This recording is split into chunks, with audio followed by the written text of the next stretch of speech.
Online कक्षा में बात करेंगे महाराणा कुंभा। महाराणा कुंभा मेवाड़ के स्थापत्य कला का जनक महाराणा कुंभा के बारे में, इनका जो शासनकाल था वो था 1433 से लेकर 1468 ईस्वी तक। 1433 से 1468 तक इनका शासन रहा। इनके पिता थे, महाराणा कुंभा के पिता थे मोकल, और इनकी माता थी सौभाग्य देवी।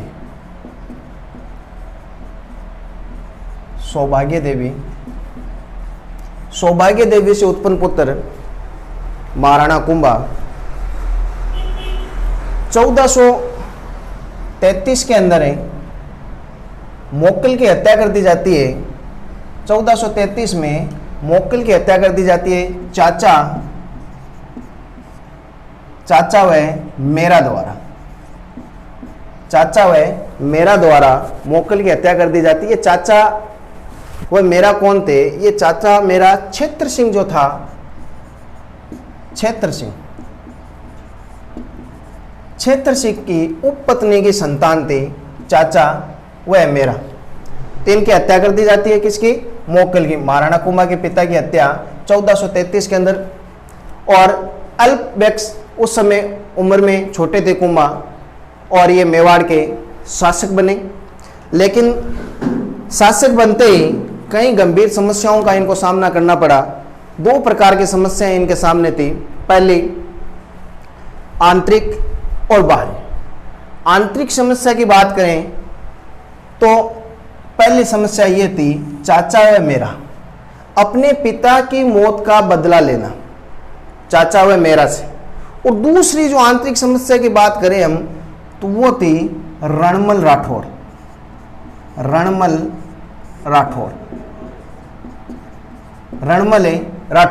अब ध्यान देना, ये रणमल राठौड़ कौन था? रणमल राठौड़ था मारवाड़ का शासक रणमल राठौड़। लेकिन इसका मेवाड़ से क्या संबंध था? रणमल राठौड़ का मेवाड़ से क्या संबंध था? ध्यान देना, मोकल जो था, मोकल का मामा था रणमल राठौड़, हंसाबाई का भाई। हंसाबाई जो थी, हंसाबाई का भाई था रणमल। हंसाबाई कौन थी? महाराणा कुंभा की दादी हंसाबाई, जिसका विवाह राव लाखा के साथ हुआ था। और इस विवाह में रणमल ने एक शर्त रखी थी कि हंसाबाई से उत्पन्न पुत्र ही मेवाड़ का शासक बनेगा। तो हंसाबाई से उत्पन्न पुत्र था मोकल मेवाड़ का शासक बना, क्योंकि यह शर्त इसलिए रखी गई थी कि राव लाखा ने 83 वर्ष की अवस्था में यह विवाह किया था। इसलिए रणमल ने यह शर्त रखी थी कि इनसे उत्पन्न पुत्र ही मेवाड़ का शासक बनेगा। तो मोकल बना, लेकिन मोकल की हत्या कर दी जाती है 1433 के अंदर। तो गंभीर समस्या थी रणमल राठौड़ की। इस समस्या से निपटना, लेकिन पहले चाचा व मेरा से निपटना, इनसे मुकाबला करना। तो कुंभा ने क्या किया? एक तो ये रणमल व राघव देव जो सिसोदिया था, सिसोदिया वंश का, रणमल व राघव देव के नेतृत्व में एक सेना भेजी। किन के ऊपर आक्रमण करने के लिए? चाचा मेरा के ऊपर, चाचा व मेरा। इसमें क्या हुआ? चाचा व मेरा दोनों मारे गए, लेकिन चाचा का एक पुत्र था एका, और चाचा और मेरा का सहयोगी था महपा पंवार। ये इस युद्ध में चाचा व मेरा का सहयोग कर रहा था। तो चाचा का पुत्र था एक्का, और चाचा व मेरा तो इस युद्ध में मारे गए, लेकिन एक्का व मेहपा पंवार भागकर मालवा चले गए। भागकर कहां चले गए? मालवा चले गए। और मालवा का उस समय शासक था मोहम्मद खिलजी। मालवा का शासक था मोहम्मद खिलजी प्रथम। ध्यान देना, मोहम्मद खिलजी प्रथम उस समय मालवा का शासक था। और उस समय जो हम बात कर रहे थे बाहरी समस्याओं की, तो जो सीमावर्ती राज्यों की बात करें तो मालवा का शासक था मोहम्मद खिलजी। तो ये मेहपा पंवार और एक्का ये दोनों भाग कर मालवा चले गए मोहम्मद खिलजी की शरण में। और उस समय गुजरात का जो शासक था, उस समय गुजरात का जो शासक था वो था कुतुबुद्दीन शाह। ये कुतुबुद्दीन शाह कहाँ का शासक था? ये गुजरात का शासक था। मालवा का शासक मोहम्मद खिलजी। तो ये दोनों एक्का और मेहपा पंवार भागकर इनकी शरण में चले गए। लेकिन अब मोहम्मद खिलजी से बात करने से पहले हम बात करते हैं रणमल की। रणमल जब ये युद्ध जीतकर वापिस आए तो रणमल ने क्या किया? राघव देव की हत्या कर दी। राघव देव की हत्या कर दी तो महाराणा कुंभा की बात ये समझ में आ गई कि रणमल आने वाले समय में मेवाड़ के लिए खतरा उत्पन्न कर सकता है, क्योंकि ये अपना एक गुट तैयार करने लग गया मेवाड़ के अंदर। और उसने जो मेवाड़ के प्रमुख जो राजनीतिक जो प्रशासनिक जो पद थे, उन प्रशासनिक पदों के ऊपर राठौड़ों को आसीन कर दिया था। मारवाड़ के जो राठौड़ थे उनको आसीन कर दिया। तो महाराणा कुंभा की अब ये बात समझ में आने लग गई कि ये रणमल है, एक दिन मेवाड़ के लिए खतरा उत्पन्न हो सकता है। तो इससे निपटना, इससे किस प्रकार मुकाबला किया जाए? तो क्या किया? एक रणमल की प्रेमिका थी भारमली। क्या थी? भारमली। जो रणमल की प्रेमिका थी, भारमली को कुंभा ने अपने महल में बुलाया और उसको कुछ लालच दिया कि अगर तुम रणमल की हत्या कर देती हो तो तुम्हें पुरस्कार मिलेगा। तो भारमली ने क्या किया? कहा जाता है रणमल के बारे में कि ये मदिरा जब पीते थे तो भारमली के हाथ से ही पीते थे। तो भारमली ने उस मदिरा के अंदर जहर मिला दिया था। और कुछ इतिहासकार ऐसा भी कहते हैं कि इतनी मदिरा पिलाई गई थी रणमल को कि वो अचेत होकर नीचे गिर गए और उसके बाद कुंभा ने उनकी हत्या कर दी थी। ये कुछ इतिहासकार वर्णन करते हैं, लेकिन लगभग इतिहासकार यही कह रहे हैं कि भारमली ने उस मदिरा के अंदर जहर मिला दिया तो रणमल की हत्या हो गई। और रणमल का एक पुत्र था राव जोधा। रणमल का पुत्र था राव जोधा, जिसने आगे जाकर जोधपुर की स्थापना की थी। राव जोधा। राव जोधा मेवाड़ से भागकर कानूनी गांव में चला गया था। एक कानूनी गांव था जोधपुर के अंदर, वहां चला गया ये, और वहां से अपने पिता की हत्या का बदले लेने की योजना ये बनाने लगा। हंसाबाई को जब इस बात का पता चला कि वे ये मारवाड़ मेवाड़ जो संबंध है वो दिन प्रतिदिन बिगड़ रहे हैं, तो उस संबंध को बनाने के लिए कुंभा को समझाया गया कि वे इस संबंध को मजबूत किया जाए। तो एक संधि हुई थी 1400, ध्यान देना, 1453 में 1453 में एक संधि हुई जिसे कहा जाता है आवल बावल की संधि। आवल बावल की संधि जो कब हुई थी? 1453 में आवल बावल की संधि हुई। ये आवल बावल की संधि किस किस के बीच हुई? कुंभा और जोधा के मध्य।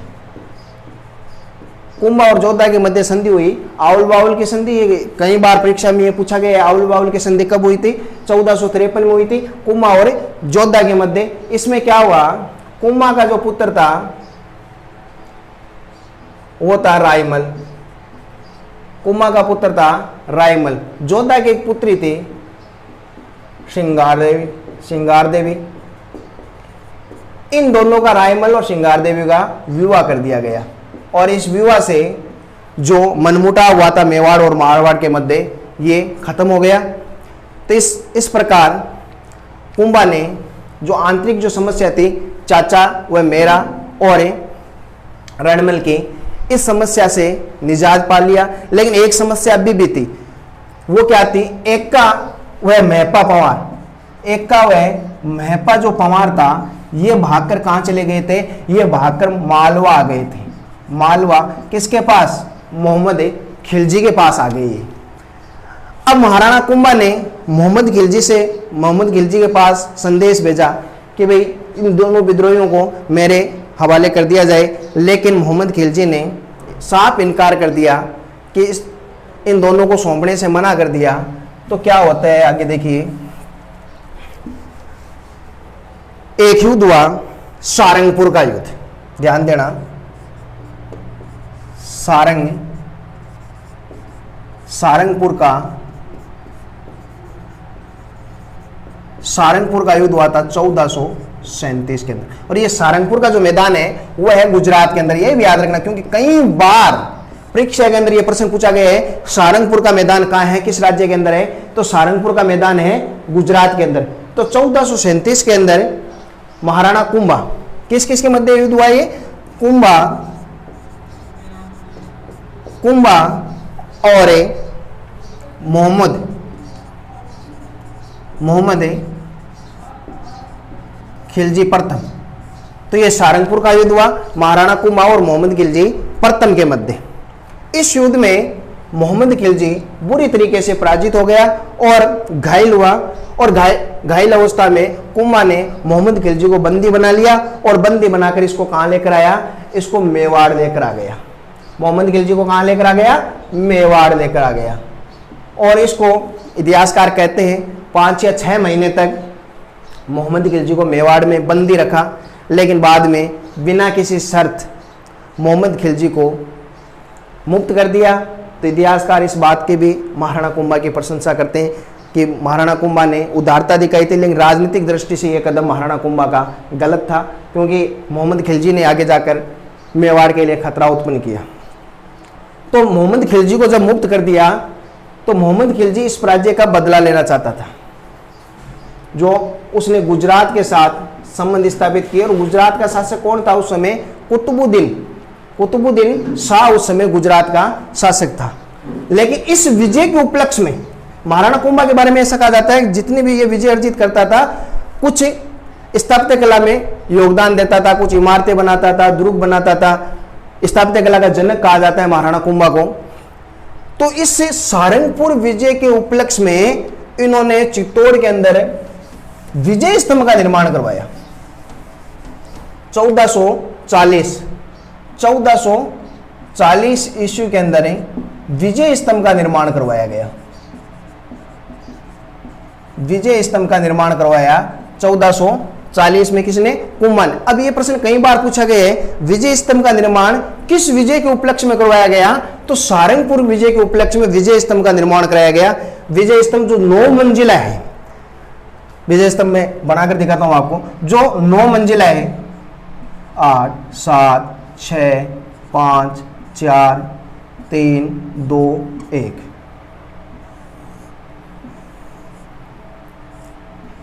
ये 9 मंजिल है।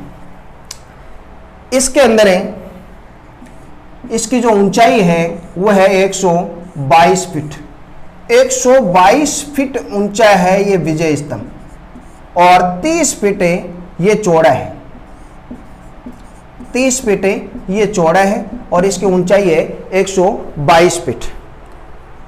और ये जो 9वीं जो मंजिल है, यहां भगवान विष्णु की मूर्ति लगी हुई है और कीर्ति स्तंभ प्रशस्ति लेख लिखा हुआ है। इतिहास के मेवाड़ का इतिहास लिखा हुआ है, इसीलिए इसको कीर्ति स्तंभ भी कहा जाता है। और इसको भगवान विष्णु की मूर्ति के कारण इसको विष्णु ध्वज भी कहते हैं। विष्णु ध्वज भी इसको कहा जाता है। और यह प्रश्न कई बार इतिहास के अंदर पूछा गया है कि विजय स्तंभ किस भगवान को समर्पित है? तो विजय स्तंभ भगवान विष्णु को समर्पित है, यह भी याद रखना। और इसीलिए इसको कहा जाता है विष्णु ध्वज। इसका अन्य नाम है, अन्य नाम भी है इसका, देखिए ध्यान देना, बहुत सारे प्रश्न बन रहे हैं विजय स्तंभ से। अन्य नाम क्या है? इससे भारतीय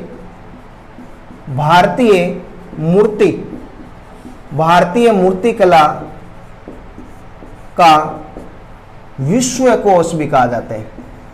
भारतीय मूर्तिकला का इसे विश्वकोश भी कहा जाता है, और अन्य नाम भी इसके। इसे हिंदू देवी देवताओं का अजायब घर भी कहा जाता है। हिंदू देवी देवताओं का अजायब घर भी कहा जाता है। भारतीय मूर्तिकला का इसको विश्वकोश भी कहा जाता है। इसे विष्णु ध्वज भी कहा जाता है, और इसको अन्य नाम भी है। इसे भारतीय जो राजस्थान की जो पुलिस है, राजस्थान की पुलिस, माध्यमिक शिक्षा बोर्ड, इनका ये प्रतीक चिन्ह भी है विजय स्तंभ। और दूसरी महत्वपूर्ण जो प्रश्न बनता है 15 अगस्त है, कई बार ये कंपटीशन एग्जाम के अंदर पूछा गया प्रश्न है। 15 अगस्त 1949 को इसके ऊपर एक डाक टिकट जारी हुआ था। डाक टिकट, ये पहली इमारत है, पहली भारत की इमारत है जिसके ऊपर कोई डाक टिकट जारी किया गया था। कब जारी किया गया था? 15 अगस्त 1949 को विजय स्तंभ पे एक डाक टिकट जारी किया गया था। और जो स्वतंत्रता जो आंदोलन हुए थे, उनमें से जो एक दल था, अभिनव जो दल था, उस अभिनव दल के अंदर जो अपनी सदस्य जो ग्रहण करता था, उसे विजय स्तंभ के नीचे खड़ा होकर शपथ लेनी पड़ती थी उस दल में कार्य करने की, अपनी ईमानदारी के साथ कार्य करने की। और इस जो तीसरी मंजिल है, इसके ऊपर लिखा हुआ है अल्लाह। ये अल्लाह क्यों लिखा हुआ है? ये अल्लाह इसलिए लिखा था महाराणा कुंभा ने कि जो मुस्लिम आक्रमणकारी जो इसके ऊपर आक्रमण करें तो ये अल्लाह शब्द देखकर इसको ध्वस्त न करें, इसलिए इसके ऊपर अल्लाह लिखा हुआ है। तो ये था विजय स्तंभ, जिसके कई नाम है, कई बार ये प्रश्न बने हुए हैं। इसकी ऊंचाई 122 फीट ऊंचाई है, ये 30 फीट चौड़ा है। इससे विष्णु ध्वज भी कहा जाता है, भारतीय मूर्तिकला का विश्वकोश भी इसको कहा जाता है, हिंदू देवी देवताओं का अजायब घर भी इसे कहा जाता है। तीसरी मंजिल पे अल्लाह लिखा हुआ है। तो ये कई विजय। और दो सबसे महत्वपूर्ण प्रश्न ये बनता है, 15 अगस्त 1949 को इसके ऊपर डाक टिकट जारी हुआ था। ये पहली इमारत है भारत की जिसके ऊपर कोई डाक टिकट जारी किया गया था। और इसके जो वास्तुकार थे, अगला एक महत्वपूर्ण प्रश्न और है, विजय स्तंभ के वास्तुकार कौन थे? वास्तुकार जो थे वो था चेता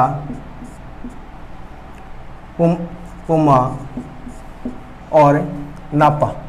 ये इसके वास्तुकार थे विजय स्तंभ के। ये बहुत सारे प्रश्न बने। अब हम आगे बढ़ते हैं, वापस अपने मुख्य बिंदु पे आते हैं।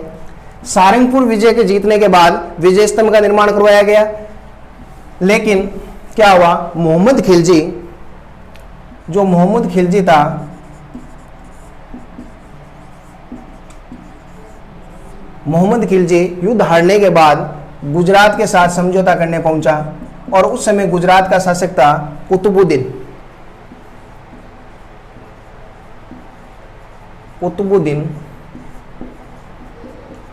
कुतुबुद्दीन शाह, उस समय गुजरात का शासक था।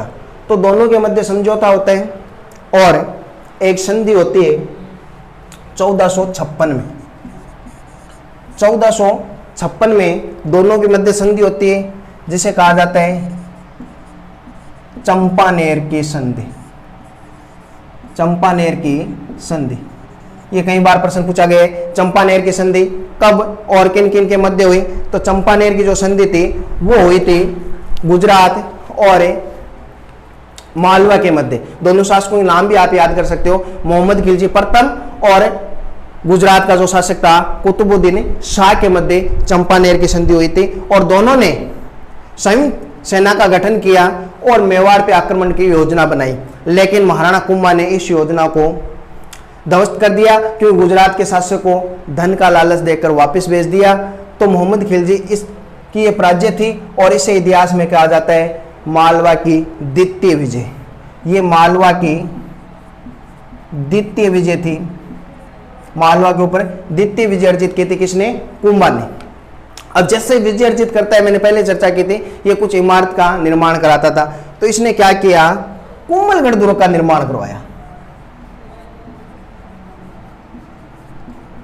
कोमलगढ़ दुर्ग का निर्माण करवाया 1457 में।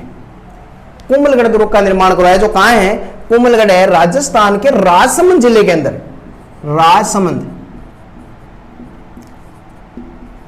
राजस्थान के राजसमंद जिले के अंदर आता है कोमलगढ़। इसका निर्माण, इसके एक आंतरिक दुर्ग और है जिसका कहा जाता है कटारगढ़। कुंभा का लगभग समय कटारगढ़ के अंदर ही बिता था लास्ट में। तो कोमलगढ़ दुर्ग का निर्माण कराया जो राजसमंद के अंदर है, आंतरिक दुर्ग है उसके अंदर कटारगढ़।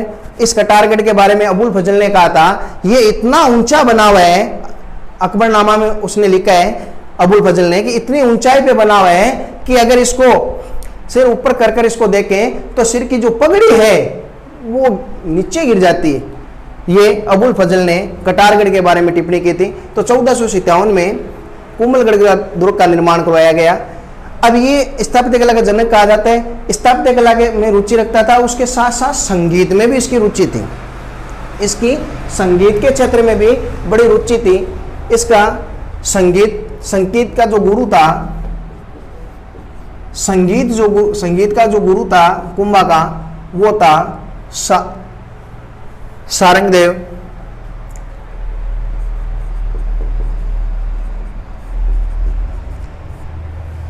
और संगीत के क्षेत्र में कुंभा ने कुछ लिखा था, संगीत मीमांसा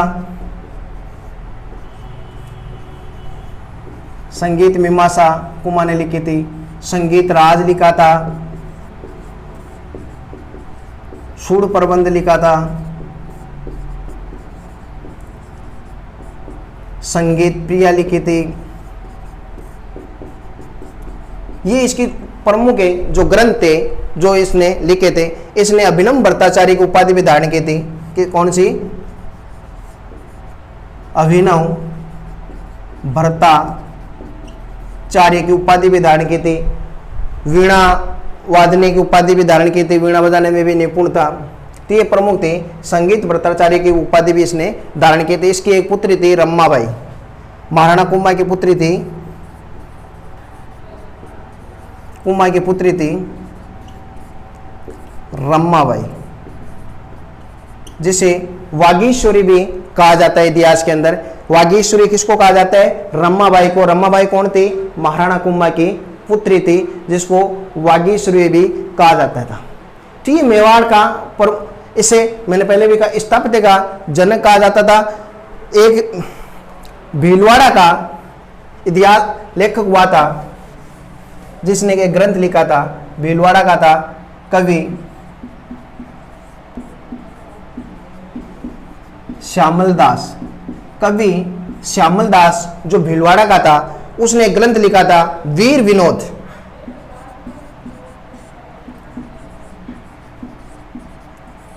उसने एक ग्रंथ लिखा वीर विनोद। किसने लिखा? कवि श्यामल दास ने वीर विनोद की रचना की थी। ये कहां का था? ये भीलवाड़ा का था, क्योंकि ऐसा प्रश्न भी कई बार पूछा गया है। तो वीर विनोद के अंदर यह लिखा हुआ है कि मेवाड़ के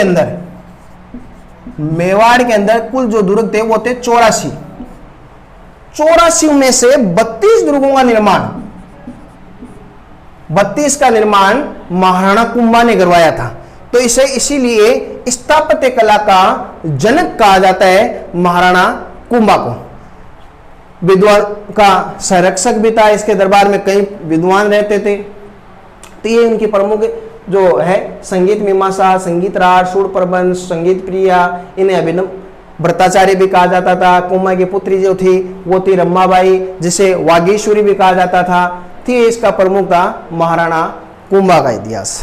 अगले वीडियो में हम चर्चा करेंगे महाराणा कुंभा के बारे में और जो अन्य जो जानकारी है उनके बारे में। धन्यवाद।